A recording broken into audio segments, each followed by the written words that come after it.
Do you need to write the perfect opening speech for an event where you are the MC? I've written hundreds of them over the years for events all over the world, and in this short video I'm going to take you step by step and show you the exact way I do it.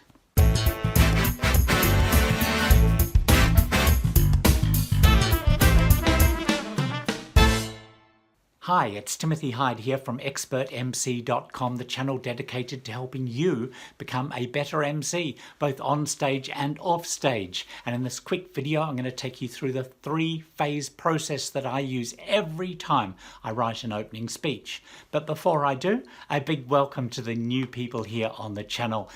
Please subscribe so you don't miss out on any videos coming up in the future. We tend to publish on a Monday or a Sunday night. And if you want to, hit the bell notification up the top and you'll be informed exactly when we do.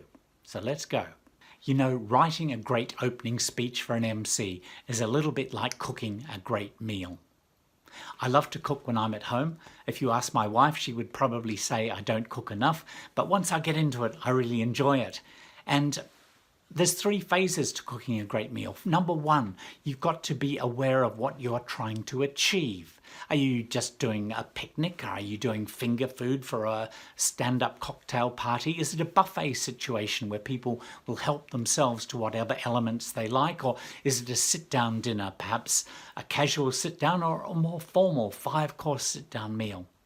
Once you've decided and are sure of your aims for the event, the second part is to decide what ingredients are going in. What are the spices? What is the feature flavor that you're going to have? Do you need to substitute anything? What needs to go in? And the third phase, of course, is how are you going to cook those ingredients together? What order are you going to cook them in? And then how are you going to plate it up at the end so that it's presentable and manageable and, of course, delicious? So phase one in writing a great opening speech is to be aware of what you are trying to achieve. But more importantly, what your client is trying to achieve. What is the reason for the event? Is it networking? Is it a product information night? Is it a celebration? Is it a party? Does he want them to relax or does he want them hyped up? Does he want them to pull their credit cards out and spend money? These are the things that you need to ask your client. Now, your client might be the CEO, the organizer of the event, the president of an association. It might be a business owner. It might be your headmaster at your school who has asked you to run a particular event. You need to find out from them exactly what they are trying to achieve. What is the reason for the meeting? I also like to ask them how they would like the people to think and act differently the next day or the next week. That gives you a nice little subtle question to ask as well. I also find out what is the theme of the event. Does the event have a theme? Does it have a slogan that goes with it? This can really help in choosing some nice juicy words to include in your opening. The slogan might be forging ahead in 2013 or what. It might be working together or together we win, etc. Find out what that slogan is that they are going to use. You know, it might seem like quite a lot of work just finding out about the big picture, but it really does lay a good foundation. A story I sometimes tell, Einstein was often asked how he solved problems, and he said, if I had 20 days to solve a problem, I would spend the first 19 working out what the problem actually was, and the 20th day to come up with the solution. Kind of sums up the amount of effort you need to find out the reason and then work backwards from there. Hey, that quote is in the Expert MC Toolkit and Resource Manual. Find out about that up on the website. Now we understand the big picture, what we are trying to achieve, we move on to the ingredients, the details. Now, there are 5 things that I like to find out from my client early on. 5 things. Number 1 is the time. How long do you have scheduled or allocated for you to make this opening address? And the sooner you find that out, the better. Number 2 are the protocols. What are the protocols that really must be followed? Now, different cultures, different countries, different associations, different groups have different protocols. You need to establish what they are. For instance, some groups will start with a prayer at the start of the event or to sing the national anthem. Here in Australia, we often start with an acknowledgement of country, an acknowledgement of the original owners of the land on which we meet. So you need to establish what those protocols are. Number 3 is the inclusions. What needs to be included? And by this I mean which VIPs need to be mentioned by name, by title, and in what order. And also, are you going to mention the sponsors at that point or anything else that the client really wants to be included? So that's inclusions. Number 4 is the housekeeping. What housekeeping things need to be mentioned? Now, by this I mean, where are the toilets? What's the Wi-Fi code? What time does the bus leave after dinner? And the important, please turn your phones off. Now, I like to do those little nitty-gritty housekeeping things slightly later, if at all possible, but I always mention the phone. So I would do them perhaps after the first presentation or first speaker, if I can, so it all stays fairly cohesive. But you need to find out what details they want communicated to the audience. And the last thing, number 5, is to find out what happens next. It's important to know what happens next so that you know the appropriate energy level. For instance, if they're moving into a networking event or a team building event or some sort of activity, you probably want to hype the energy up. You want to make it big. But if it's a serious presentation, you want to probably calm them down, get them focused. So those are the 5 things I think you need to find out. 5 ingredients to go in your opening address. So now we know exactly what you're trying to achieve with the event, and you know the ingredients that you need to include. It's time to mesh it all together. And in phase 3, I break it down into 5 steps, and this is the structure of the opening that I use. I change it from time to time, but basically this is the structure. Number 1 is the grabber. I think the first 30 seconds to a minute, you really need to grab hold of the audience's attention. I don't think it's a time to be introducing yourself, talking about the weather and asking them how they're feeling.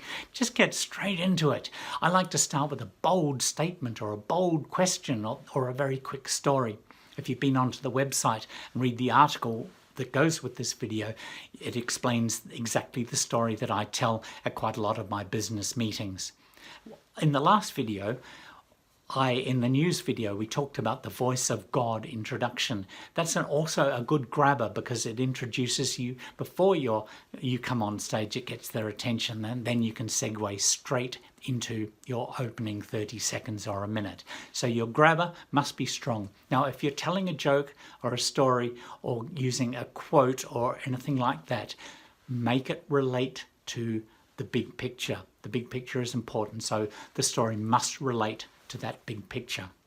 Now you have their attention with your bold opening grabber, it's time to move on to step number 2.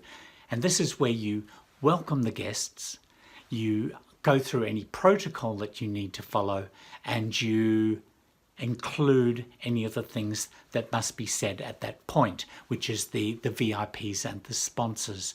So the welcome to the actual event, any protocols, and mention the VIPs, the sponsors, etc. Now the easy part here is you've already discussed that with your client, so that part should actually be quite easy to put together. In step number 3, I like to look at the big picture. So we try and frame the event in the audience's mind. And to do this, I look at the theme of the event and why are they there, and say a few words that incorporate both of those things, the reason for the event and the actual slogan of the event. I would also, in this step, try and pick out a couple of highlights about what is coming up later on, either later in that evening or later in the day or later at the convention. And that might be a particular speaker that I'm interested in hearing, or a particular activity or something that's going to be going on. So something about a who or a what of what's coming up. In step number 4, I like to move from the big picture down to the small picture, or start saying things that relate directly to the individuals in the audience.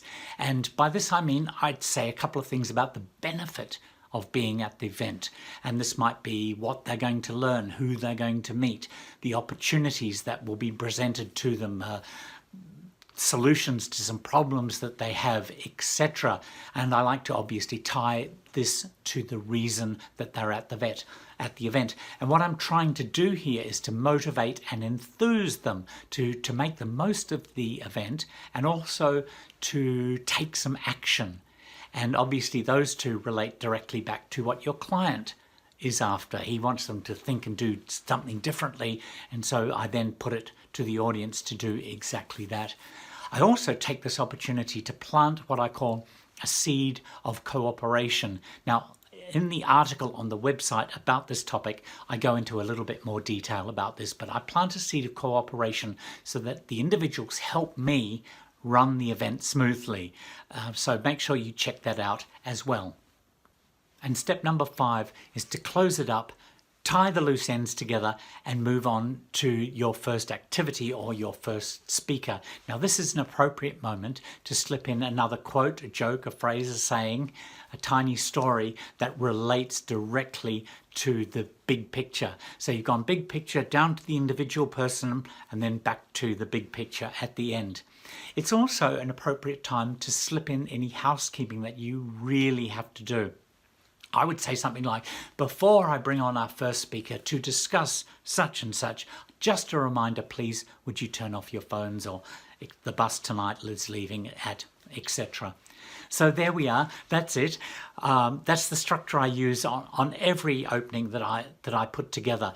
Find out exactly what the client wants. Find out exactly what has to be included, and then tie it all together using those 5 steps that I've outlined. Hey, it's all explained in full detail on the website in the article of the same name, and I've also included some extra bits in there, some pro tips, so make sure you check that out. Hey, in a week's time, the next video is about the 6 things that I do each and every day to let me do more and earn more. So I hope you're going to check that one out. If you haven't already done so, you can subscribe to the channel below. The notification bell is up there. Just click that and you'll be notified as soon as this next video is out, so you do not miss out. Some more videos coming up in a moment. Otherwise, I will see you in a week's time.